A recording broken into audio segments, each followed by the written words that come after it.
avec nous Jacqueline Sauzier, secrétaire générale de la Chambre d'agriculture, Jean-Ly, consultant, Ashish Ramkalawan, secrétaire général de Insurance Association, Jocelyn Coq, CEO de la RIM, Paddy Berson, CEO de Business Mauritius, Kevin, CEO de Business Mauritius, Nicolas Pougnette de PASECA, Lydia Monilam, vice-président de Business Mauritius et managing director de Ceridian, Roshan Sturl, chairman de l'OTAM, et Jean-Philippe Ginavé de l'OTAM aussi.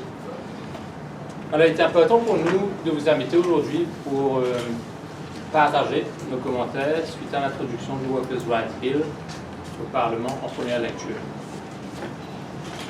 Alors, il a été dit que Business Mauritius s'oppose au Workers' Rights Bill. Ce n'est absolument pas vrai. Nous aurions d'ailleurs pu éviter pas mal de malentendus s'il y avait eu des consultations avec toutes les parties prenantes en amont de la présentation du bill au Parlement. Avant de rentrer dans les détails de nos commentaires, j'aimerais vous rappeler quelques faits importants. Business Mauritius, c'est plus de 1200 membres, des PME jusqu'aux grands groupes, dans tous les secteurs de l'économie mauricienne. Ces membres contribuent à plus de 50% du PIB et emploient plus de 130 000 personnes.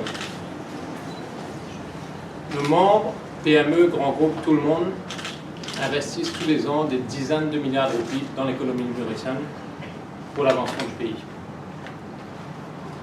Au niveau de Business Mauritius, ce qui guide notre action et nos recommandations, donc, c'est un parti pris fort. Ce parti pris, c'est que tout développement économique doit se faire au bénéfice de tous les Mauriciens, de toutes les Mauriciennes, quel que soit leur niveau social. Le développement économique doit être synonyme de progrès pour tous. Si je dis cela, c'est parce que je pense qu'il est très important d'éviter de faire des procès d'intention ou de tenter de diaboliser certaines parties. Alors je vais le dire très clairement.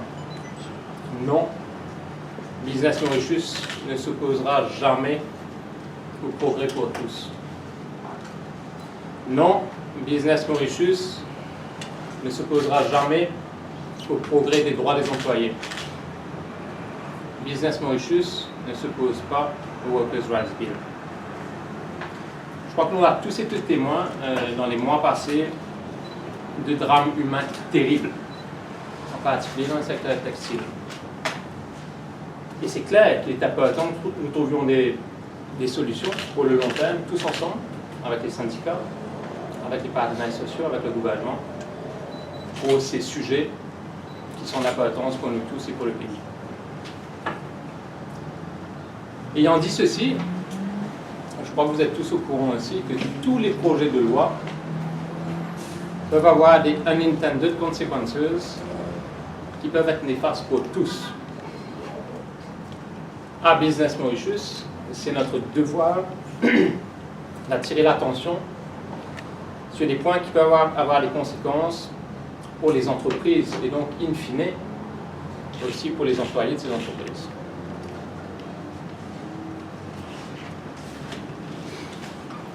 Je crois qu'il est extrêmement important, et c'est notre position à chaque fois au niveau de Business Mauritius, de toujours regarder le long terme et d'éviter de céder aux sirènes du court terme, de se laisser prendre dans des considérations émotionnelles qui risquent, qui peuvent, dans beaucoup de cas, affecter le développement stable, soutenu, durable, pérenne du pays au long terme. Alors, je vais maintenant passer la parole au CEO Kevin, mais j'aimerais simplement vous rappeler que tout ce qu'on partagera aujourd'hui a fait l'objet déjà de discussions avec les autorités, avec le ministère du Travail, et donc on est en plein dans ces discussions en ce moment.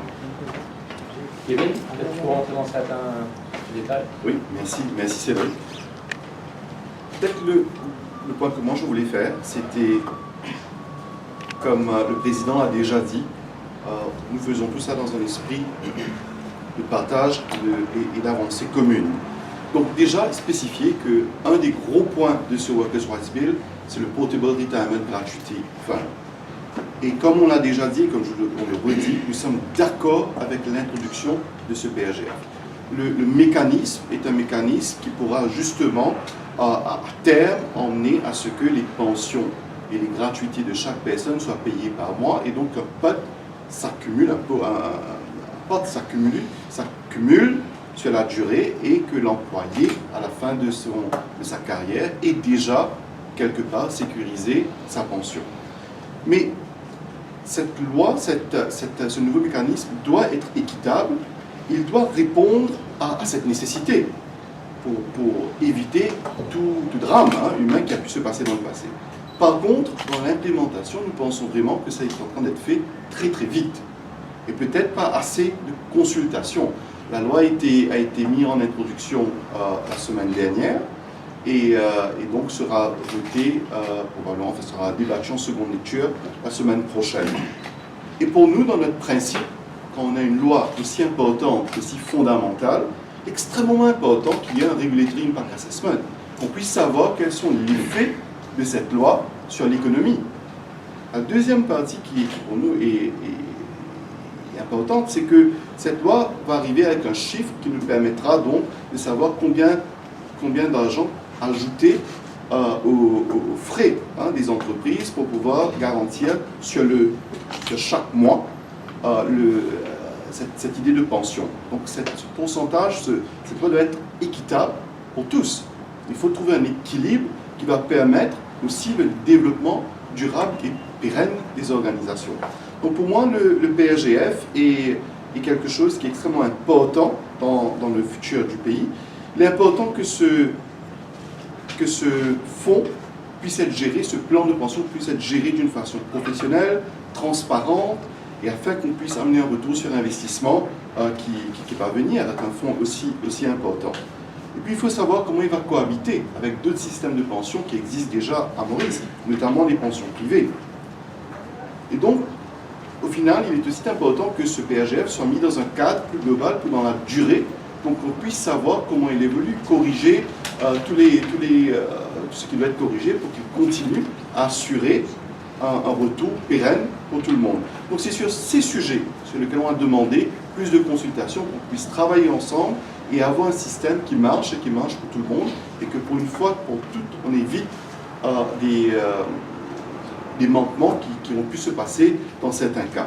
Mais le PAGF doit rester équitable et répondre vraiment d'une façon juste aux besoins de tout le monde.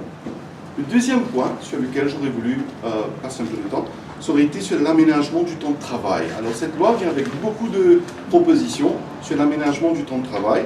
Le premier étant le contrat à durée déterminée.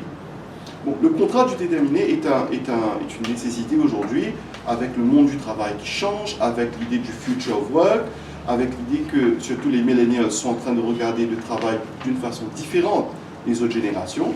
Nous devons nous assurer que la mise en place de ce contrat à durée déterminée soit faite d'une façon qui ne jeopardise pas, qui ne met pas à risque le futur de l'économie et du monde du travail. En même temps, cette loi vient avec beaucoup de nouvelles propositions sur les horaires de travail. Et tout cela peut être fait dans l'esprit peut-être d'un secteur, mais va impacter sur tous les secteurs de l'économie, et notamment pour les secteurs des services. Aujourd'hui, une telle loi doit être réfléchie, doit être faite en collaboration avec les besoins spécifiques pour chaque secteur. Les services, donc notamment le Global Business et la ICT, mais aussi la construction. Troisième point sur lequel je voulais m'appesantir, c'est une fameuse clause qui est la clause 103, qui est sur la liquidation des entreprises. L'insolvency, c'est dans les cas où il y a un besoin de recouvrer certaines des assets des entreprises. Alors, le point a été mis dans cette proposition de draft bill dans l'idée de remettre à niveau certaines priorités par rapport aux employés et par rapport à la gratuité. Ce qui est très bien. Donc, le fait est que nous voulons tous que ce système de PAGF puisse répondre à n'importe quel manquement qu'il peut avoir dans l'écosystème global. Mais cependant, en essayant de jouer avec ce qu'on appelle le waterfall effect, les différents niveaux sur lesquels une dette doit être recouvrée, on arrive aujourd'hui à peut-être mettre dans un certain niveau, mettre en difficulté les secteurs qui aujourd'hui, de par la nature, sont des gros emprunteurs. La construction, le textile, le tourisme, même l'agro-industrie. Il s'agit à ce moment-là de s'assurer qu'une telle législation, qu'une telle loi ne vienne pas mettre en péril les entreprises et donc de ce fait les emplois de ces entreprises. Donc il y a un travail à être fait sur tous ces points. Peut-être, juste pour donner des exemples plus précis, j'aimerais inviter peut-être d'abord sur le Global Business et le ICT, sur le ICT with the Global Business, l'effet de ce contrat à durée déterminée. Je vais demander à Vidya s'il aurait pu nous dire quelques mots ou des exemples concrets. Merci Kevin, bonjour à toutes et à tous. Il est vrai qu'aujourd'hui, le cadre légal que nous avons doit tenir compte de l'évolution du travail. Le monde du travail évolue énormément dans le monde entier et donc pour notre secteur et le secteur du global business en général, que ce soit le secteur financier et ICT, on doit avoir un cadre légal qui est flexible. Parce qu'aujourd'hui, l'avenir de Maurice repose sur les marchés étrangers dans le monde du service. Maurice est trop petit, c'est restreint, et la seule façon qu'on peut créer des emplois, attirer l'investissement et soutenir la croissance économique, c'est de se tourner vers les pays de l'Est ou les pays en Europe ou aux États-Unis. Ce qui veut dire que les Mauriciens, davantage, vont travailler dans des horaires pas mauriciens. Et ce cadre légal a trop de rigidité pour permettre l'expansion des entreprises dans un monde beaucoup plus flexible. Donc la flexibilité est le mot d'ordre même dans le future of work. Et aussi quand on regarde les millennials aujourd'hui, les millennials cherchent surtout la flexibilité dans les horaires de travail. Ils veulent commencer le travail l'heure qui les convient. Et je pense que ça va être un obstacle si on va de l'avant avec les restrictions qu'il y a. Je pense aussi que pour pouvoir, dans notre secteur, pour pouvoir attirer davantage d'investisseurs, ce qu'ils vont faire, c'est qu'ils vont faire une comparaison de tous les pays et regardant leur cadre légal, regardant les lois du travail, etc., pour savoir dans quel pays ils vont investir. Donc nous avons quelques craintes que ça peut ralentir la croissance de notre secteur. Merci beaucoup Vidya. Après le ICT, BPO, les services secteurs, peut-être la construction, le unintended consequences de cette loi. Sur la construction, nous avons une des clauses qu'on vous a parlé, c'est celui du Fixed Term Agreement, la clause 6. Comme vous savez, la construction, il y a un cycle dans la construction. En ce moment-ci, le cycle est en haut et ça devient de up and down à chaque 2 ans, 3 ans. Et nous voyons aujourd'hui d'avoir une restriction que nous ne pouvons pas employer des gens sur des fixed contract terms. Ça deviendra un problème pour la construction. On se verra, on aura à mettre un frein sur l'emploi des employés dû au cycle que nous voyons dans le futur. Merci beaucoup Nicolas. Non, vas-y. Je sens peut-être par rapport au tourisme, vous donner quelques points de vue sur l'application de cette loi. Je crois que le contexte a été expliqué, les différents éléments qui posent problème aujourd'hui ont été évoqués, mais plus particulièrement avec les propositions de cette loi, on a vraiment l'impression qu'il sera de plus en plus difficile et compliqué de gérer les stations hôteliers quand nos services sont instantanés, fournis à la minute et auprès d'un client autour de qui toute notre organisation et nos ressources techniques, infrastructures humaines sont tournées vers. Donc, 2 éléments à titre d'exemple. Le night work, on connaît très bien les shifts, les horaires dans les hôtels, notamment le deuxième shift de 15h à 23h, avec les dispositions qui sont prévues, plus l'imposition d'un shift allowance de 15%, chose sujet à discussion et négociation. Avec ce genre de choses, décision prise unilatéralement, on subit bien sûr de plein fouet une augmentation sans compensation de nos fonds d'opération. Le deuxième exemple, qui est encore plus dur, plus cru, c'est la comptabilisation des heures supplémentaires sur une base journalière. Donc nous avons un Remuneration Model qui régit toutes les conditions de travail dans ce secteur. Et quand on connaît que, pas seulement dans l'hôtel, mais également chez les opérateurs et les autres opérateurs dans le tourisme, les horaires sont quasiment du 24 sur 24. Et la comptabilisation des 45 heures pesées de travail par semaine se fait différemment, se fait certainement pas sur une base journalière. Donc cela amène encore une fois un surcoût inexpliqué et injustifié à nos yeux. Voilà. Merci beaucoup Jocelyn. Peut-être aussi pour rappeler que nous avons commencé à parler de plus de consultations. Il serait bon à ce moment de vous présenter, de faire connaître la chronologie des événements qui nous emmènent jusqu'à aujourd'hui. Traduit peut-être sur les consultations, qu'est-ce qui a été fait et qu'est-ce qui a été demandé depuis le début? La révision des lois du travail était une mesure que le gouvernement avait annoncée il y a maintenant 4 ans de cela. Et conséquemment, au niveau de Business Mauritius, nous, on s'était préparés. Et à travers nos membres, les partner members, il y avait eu des consultations, on avait préparé notre mémoire. Je partage l'information avec vous que depuis mai 2018, on avait déjà soumis notre mémoire au ministre du Travail. On s'attendait à ce qu'il y aurait un white paper ou un draft bill qui sera vulgarisé. L'occasion sera donnée aux social partners de venir avec des commentaires. Ce que nous voyons aujourd'hui, c'est qu'effectivement, il y a un projet de loi qui arrive et nous déplorons un petit peu le manque de consultation adéquate. Mais juste après le first reading, on a eu une copie des lois, on s'est concerté à travers les institutions que nous représentons et nous avons fait une série de contre-propositions. On a même rencontré le ministre du Travail avec son équipe, on a fait des contre-propositions et pas plus tard que hier, on a eu une deuxième session de travail et on continue de travailler avec le gouvernement pour trouver des solutions. On n'est pas contre les provisions de loi, ce qu'on voit dans ces lois-là, le socle minimum, ce qu'on appelle le minimum floor of rights, ça a été relevé, on est pour ça, notre président l'a dit. Business Mauritius est pour une amélioration des termes et conditions de travail, mais il faut aussi avoir une certaine flexibilité pour les entreprises, pour que les entreprises puissent se développer. Et nous avons noté pas mal de petites contradictions, des freins, des restrictions, et nous attendons à ce que le gouvernement travaille davantage sur les points que nous avons avancés. Merci Pradip.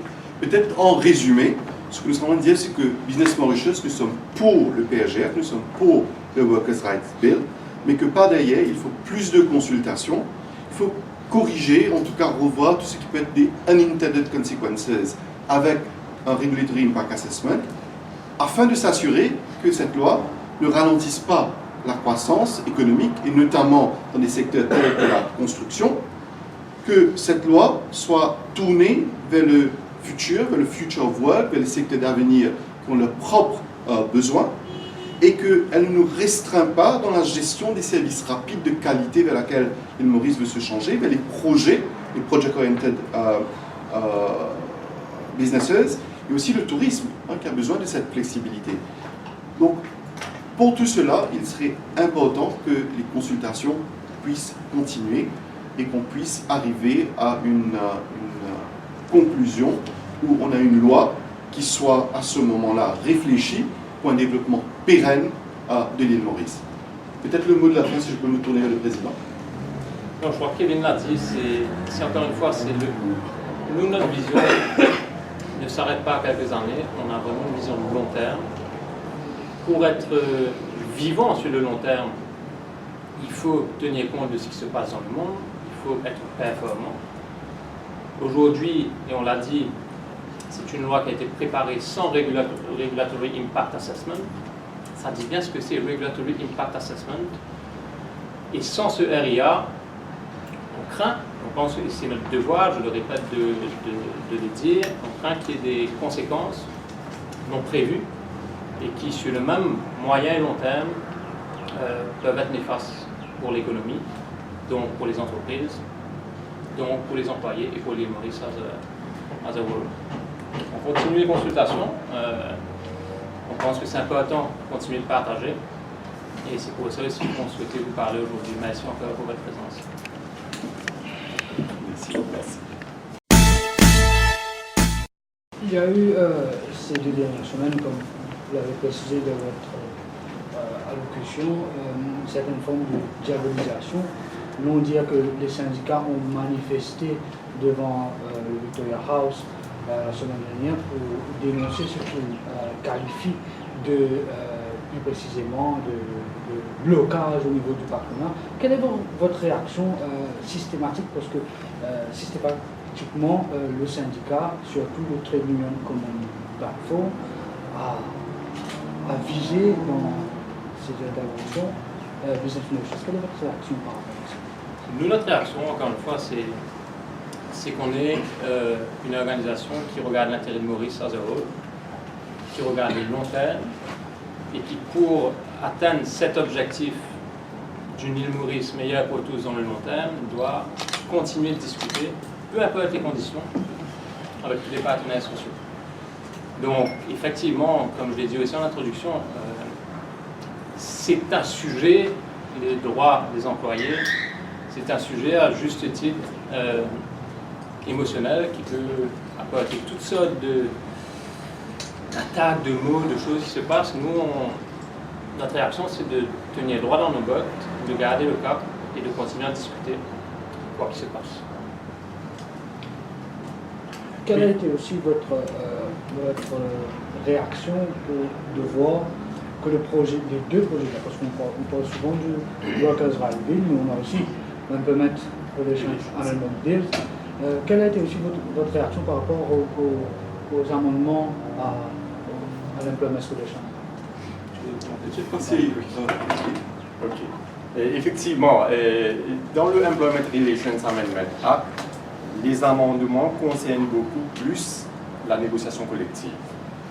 Et nous voyons qu'on a rabaissé le taux de syndicalisation de 30% à 20% pour pouvoir faire la négociation collective.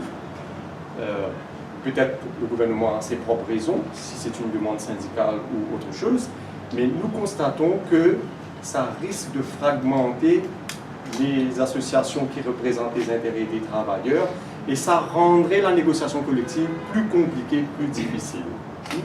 La norme, si on regarde au niveau mondial, la norme serait aux alentours de 45 à 50%. Chez nous, on avait fait une exception, il y a quelques années de cela, on s'est arrêté sur 30%. Aujourd'hui, le ramener à 20%, nous avons des conséquences sur la négociation collective. Dites-vous bien que dans un bargaining unit, 20% des employés peuvent négocier quelque chose qui aura un impact sur l'ensemble du bargaining unit. Il y a aussi un amendement concernant la résolution des litiges, les pouvoirs de la commission. Ça, nous trouvons, c'est un très bon amendement. Ça renforcerait les négociations collectives au lieu d'avoir des surface bargaining, juste négocier pour négocier. Il y a aussi un amendement concernant les procedural agreements. Ça, c'est quelque chose de très, très intéressant. Avant de pouvoir engager dans la négociation collective, c'est toujours bon d'avoir un accord sur les procédures, les règles à suivre. Alors, comme on voit, c'est technique, ce sont des amendements qui partent pour renforcer la négociation collective. Mais ce serait bon, il faut voir l'ensemble aussi des autres amendements. La présentation en première lecture a déjà été faite. Est-ce que vous souhaitez un délai plus long pour la présentation en deuxième lecture, c'est-à-dire un délai pour pouvoir négocier et discuter sur un délai plus long? Si je peux répondre, pour nous, ce qui est important, c'est que les consultations soient faites. Si on tombe d'accord, tout le monde, sur un modèle agréable demain, il n'y a pas de souci. Mais il faudrait que cette loi soit un consensus au niveau de tous les partis pour pouvoir aller de l'avant. Parce que c'est une loi qui est extrêmement importante pour le pays.